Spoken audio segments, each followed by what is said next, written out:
این اتاقی هست که شاید حال خودت که داخل شدی همو خاطرات همو وقت تازه شده. انی بیایی طرف تر یک کمک از خیرت.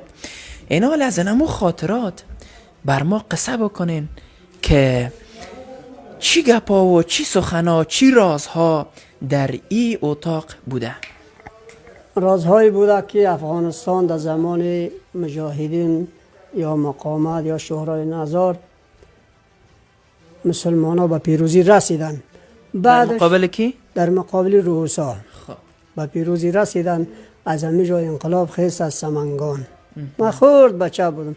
بعدش هم تفنگ به دست شدیم و خلاصه حتی این زنهای افغانستان خدمت کردن، موی سفیدا خدمت کردن. نوبت به ما جوان ها رسید. در حقیقت کلی افغانستان مجاهد است. ما افغانستان که خون بدیم جان مونم که برای وطن اعلان هم میکنیم وطن است. هر گروهی که به نام اسلام بیاد میپذیریمش. خلاف اسلام باشه پس ما تفنگ به دوش هستیم انشاءالله با امید خدا. خب اینجا مبل فرنیچر هست، کوچ و چوکی و میز است.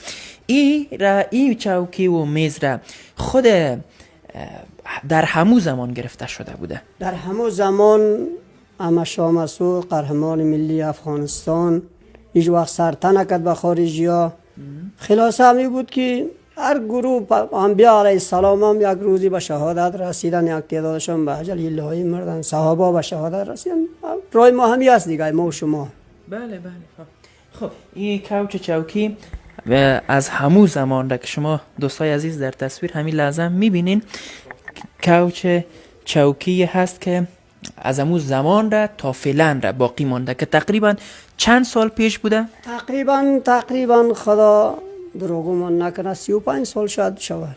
35 سال پیش. 35 سال پیش تا فعلا هست. تا فعلا هست که به بقیه فرزندای ما شما باید باشه دیگه، مالی ملت است. خب من یک سوال دیگه برم. بیای کاکا یک کم اجازه است که بشینیم دیگر. خب من تصویر ما اینجا درست میایه؟ درست است. بشینیم کاکا. در رابطه به این بر ما بگو که کی می آمده در این اتاق، در این مهمان خانه همراه احمد شاه مسعود کیها دیدن میکردن در اینجا؟ یک خاطرات از احمد شاه مسعود قهرمان ملی افغانستان، یک خاطرات خوبش همی بود که ما خود در اینجا خودمانم در داخل حضور نداشتیم. بچه ها اندوالای ما بزرگای ما بودن.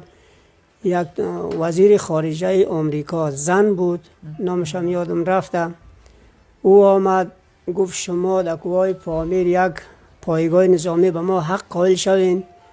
ما میدانیم او افغانستان یا طالبای افغانستان یا عالمای افغانستان مربوط به خودشان میشید.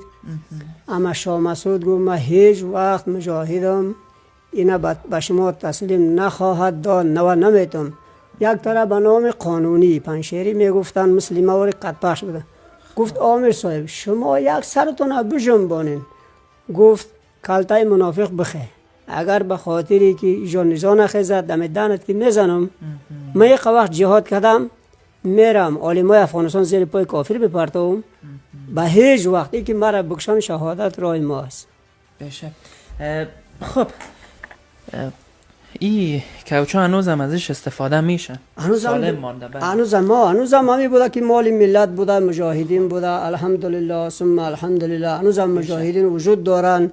خدا کنه اینا را توفیق دهد، نصیب بگردانم ما را ممرای همینا. با آینده افغانستان در امان بانه که ما از دست خارجی ها در امان باشیم. بسیار خوب. خب بیاین این طرفتر. روزی که مجاهدین امارت اسلامی آمده بود به اینجا به چیز خود صدمه نرسیده؟ نه الحمدلله وسایل همه چی سالم است. الحمدلله ثم الحمدلله. اصلا که جنگ بیایه باعث تباهی بدبختی کلی مسلمان ها میشه. در خانه که دو برادرم جنگ شوه سر یکش خونریزی میشه او شکی هم نیست.